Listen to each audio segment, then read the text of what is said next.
Twip. Bonjour et bienvenue sur Aldricoscope, la chaîne faite avec le cœur et tournée avec les pieds. C'est un plaisir de vous retrouver pour cette nouvelle vidéo réalisée en direct de ma voiture. Je rappelle qu'Aldricoscope est l'une des rares chaînes qui affirme et assume réaliser sa prise en une seule fois et sans filet. Une fois n'est pas coutume, on va encore parler d'expérience de lecture aujourd'hui. On ne va pas parler comics cette fois, mais on va parler BD franco-belge. Et je ne vais pas parler d'un titre, mais de trois, qui ont toutes pour point commun de traiter de la même période, à savoir le Far West.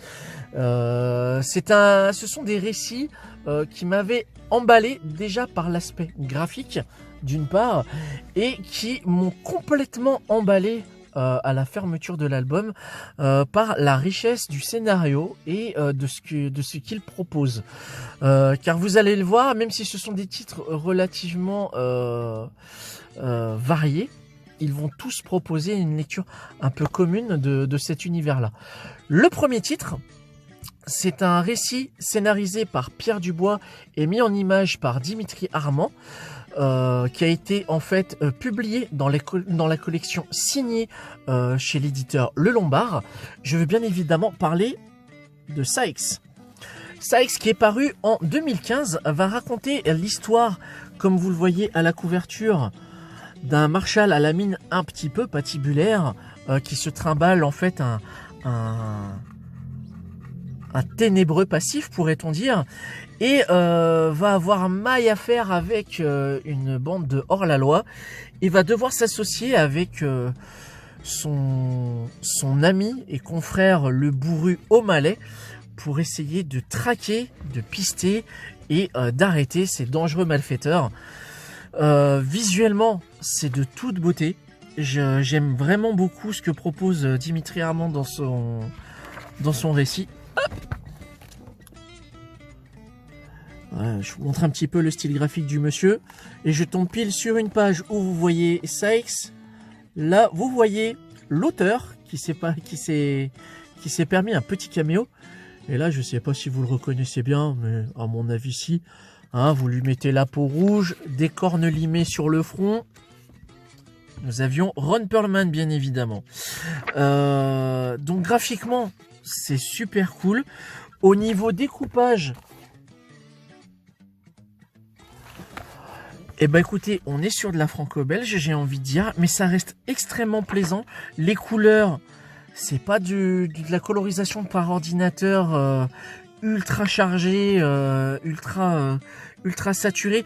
On va être sur des teintes plus douces, plus pastel parfois.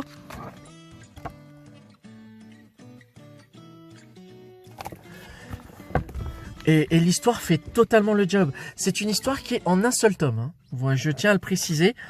Pierre Dubois, du coup, propose un récit plutôt riche, même si derrière le postulat simple d'une traque et d'une arrestation de dangereux hors-la-loi va pouvoir proposer sa vision du Far West. Et il y a un petit cousinage avec le comics que j'ai plutôt apprécié, à savoir que au détour d'une scène, on apprend que le personnage de O'Malley est un gros lecteur de ce qu'on appelait les dime novels à l'époque. Les dime novels, c'était des récits d'aventure bon marché qui étaient illustrés. Hop, je me permets de montrer la petite case correspondante. Et il y a une allusion à un pistolero dans cette histoire qui s'appelle Texas Jack. Texas Jack, donc légendaire gâchette de l'Ouest, qui va être le sujet, le temps d'un tome également, scénarisé toujours par Pierre Dubois et dessiné par Dimitri Armand. Voilà, sobrement intitulé Texas Jack, hein. Publié en 2018. J'adore la gueule du méchant. Regardez-moi ça. Les couvertures sont géniales. J'aime particulièrement cette collection signée, car en fait, il faut savoir que une pagination standard d'un album franco-belge oscille entre 42 à 54 pages. Je pense pas trop dire de bêtises en disant cela. La Texas Jack, clairement, Ouais, c'est ce que j'allais dire. On est sur plus d'une centaine de pages. Donc ça sort clairement des sentiers battus. Sur Sykes, on est sur une 70-72 pages à peu près. Et Texas Jack, donc, on va découvrir ses aventures et on va s'apercevoir que ce héros de dime novel, en fait, usurpait un petit peu la réputation de son homologue papier, puisque en fait c'est un pleutre, un couard, un peu un lâche, mais on va quand même le solliciter parce que encore une fois, une bande de hors-la-loi va vouloir faire leur leur petit business. Alors oui, les scènes de gunfight dans Texas Jack et dans Sykes, c'est pas pampant, hein, c'est vraiment dans le sonore et le dégueulasse, comme dirait l'autre.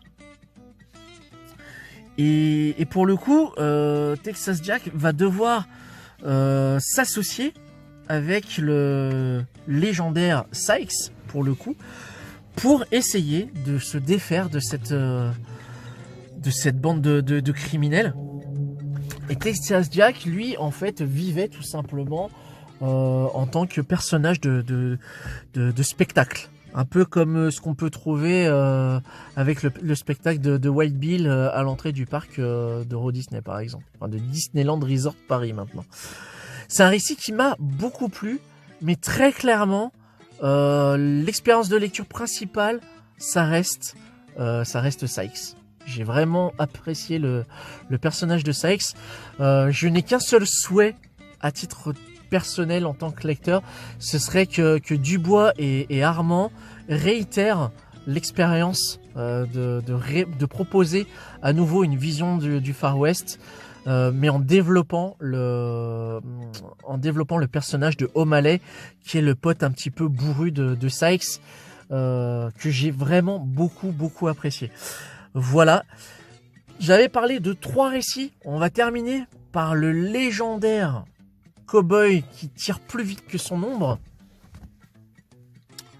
le fameux Lucky Luke, avec l'album de Mathieu Bonhomme, L'homme qui tua Lucky Luke, publié chez Lucky Comics.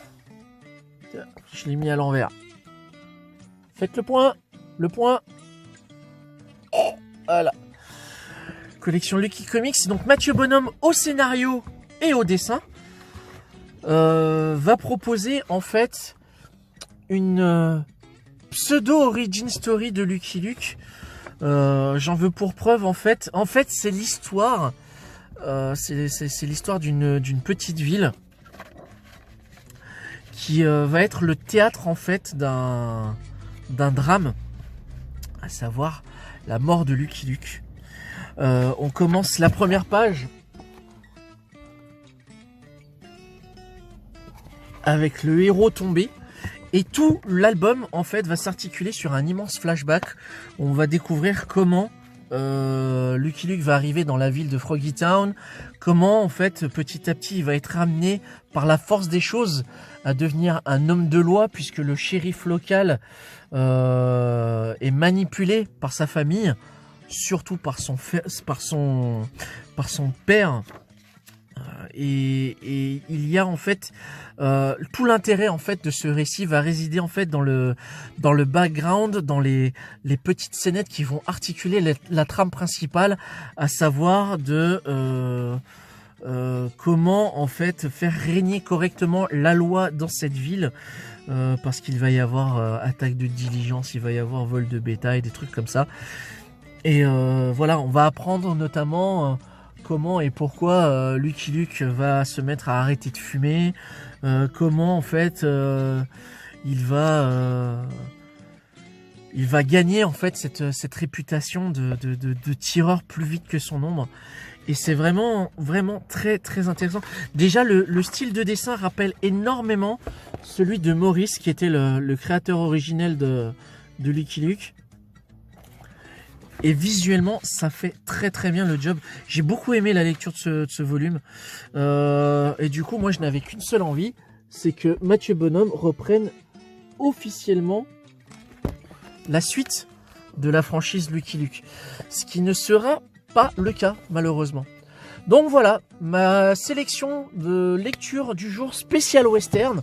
Si vous avez envie de pas vous prendre la tête avec plein d'albums ou d'une série complète ou quoi, ce sera ces 3 tomes. Donc le doublé Sykes et Texas Jack par Pierre Dubois et Dimitri Armand dans la collection signée éditée chez Le Lombard. Et si vous voulez vous faire un petit kiff de découvrir ou redécouvrir le tireur le plus rapide de l'Ouest avec ce récit absolument hyper immersif et super cool, L'homme qui tua Lucky Luke de Mathieu Bonhomme, édité chez Lucky Comics. Voilà, si vous connaissiez ces titres, si au contraire vous ne les connaissiez pas et que vous avez envie de les découvrir, n'hésitez pas à m'en faire part dans les commentaires. Si le contenu de cette vidéo vous a plu, comme d'habitude, pourquoi pas vous abonner à la chaîne, activer la petite cloche pour ne rien louper des sorties futures. Dans tous les cas, moi ça a été un plaisir de vous faire partager ces expériences de lecture aujourd'hui. Je vous dis à très bientôt, prenez soin de vous, encore une fois, soyez extrêmement prudents en ces temps sanitaires vraiment très compliqués. Je vous dis plus de funkitude et à très bientôt pour une prochaine vidéo. Salut!